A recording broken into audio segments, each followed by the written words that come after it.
10 best English queens in history. Thanks to some much married monarchs, England has had many more queens than kings. Each has made a significant contribution to English history, whether she wielded power as a queen consort or as a ruler in her own right. But who were the best women rulers? 1. Bertha of Kent. Perhaps the most well-known of all the pre-conquest queens, Bertha played a crucial role in the establishment of Christianity in England. She was the daughter of the Christian king, Philippa of Paris, who insisted that she be free to practice her own religion when she married the pagan king, Ethelbert of Kent. Bertha crossed the Channel with her chaplain, Bishop Leotard, and the pair converted an old Roman building into a chapel.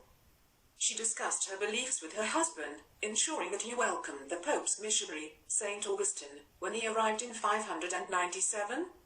She also corresponded directly with the Pope, with the pontiff flattering her with comparisons to Helena, mother of the Emperor Constantine. Bertha and Ethelbert were buried together inside a Christian church in England's first Christian kingdom. 2. Eogifu. Few English queens were as influential as Eogifu, the great matriarch of the House of Wessex. At 20, she became the third wife of the elderly King Edward the Elder. The marriage was unsurprisingly brief, and she was rarely at court during the reign of her stepson, Aethelstan. As Queen Mother, however, Eogifu was preeminent, residing at court and advising her sons, Edmund and Deirdred. She was deeply involved in the monastic reform movement, patronizing leading churchmen, including Saint Dunstan. After Eadwig's death, her grandson, Eadwig, confiscated her property once she offered her support to his younger brother, Edgar. On becoming king in 959, Edgar restored his grandmother to her property. By the 962, Eogifu was elderly and living in semi-retirement, but she maintained an important role in the royal family. Her last public appearance was at the refoundation of the new minster at Winchester in 966. 3. Matilda of Scotland. Although a Scottish princess by birth, Matilda was also a descendant of the Anglo-Saxon kings of England, making her a dynastically important bride for Henry I, the son of William the Conqueror. Matilda was raised first at Rumsey Abbey and then Wilton Abbey. Her aunt, Abbess Christina of Rumsey, was anxious that her niece should become a nun.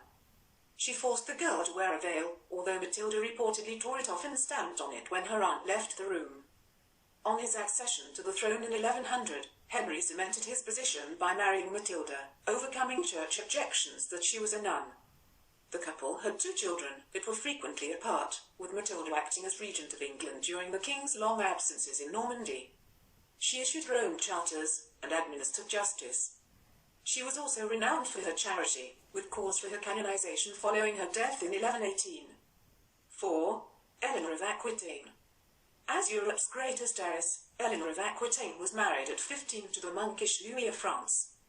The couple proved incompatible and, with no son, divorced in 1152. Within weeks Eleanor had married Henry of Anjou, who became King of England in 1154.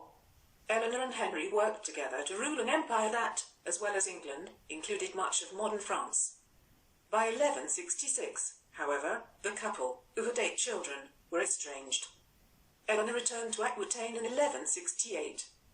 5 years later she rebelled against Henry, and consequently spent the next 16 years imprisoned in Salisbury Castle. She returned to prominence as Queen Mother in 1189, governing England on behalf of her absent son, Richard. Following his death in 1199, Eleanor helped to secure the throne for her youngest son, John.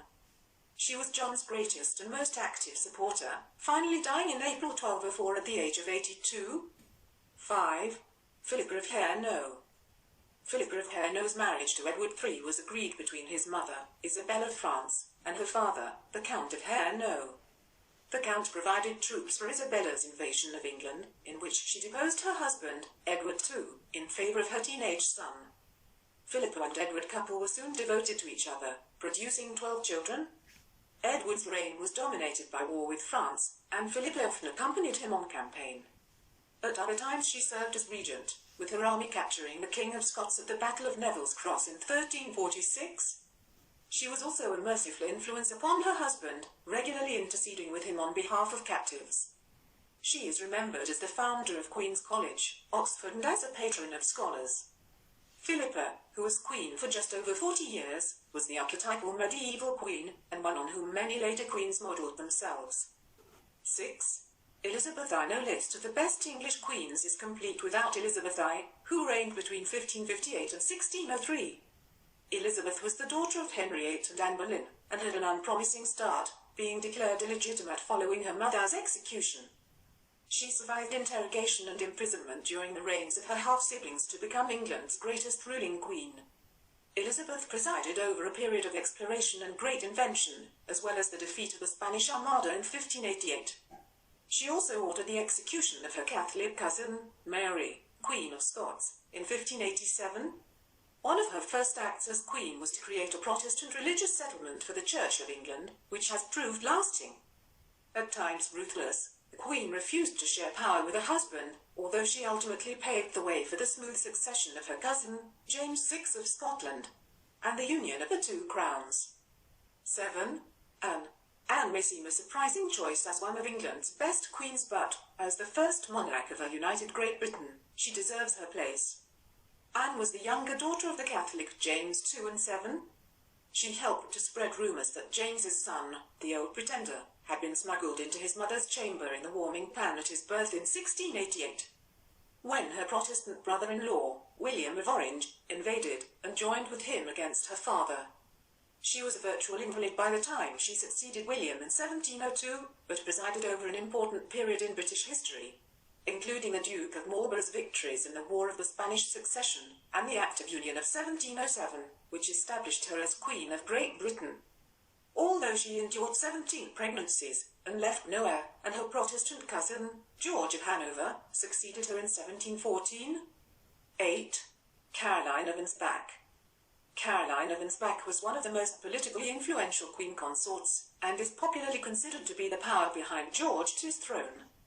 She was highly intelligent, managing affairs in such a way that her husband never suspected her true influence. In 1727, for example, when George decided to replace his father's Prime Minister, Sir Robert Walpole, with his own candidate, Caroline was able to quietly persuade her husband that it was his idea that Walpole should remain. She worked closely with Walpole throughout the reign, with the pair meeting to discuss policy privately before raising it with George, manipulating him to ensure that he followed their wishes. She also acted as regent during the king's absences in Germany. Although he was never faithful, George was devoted to Caroline. On her deathbed, when she urged him to remarry, he refused, saying he would only have mistresses.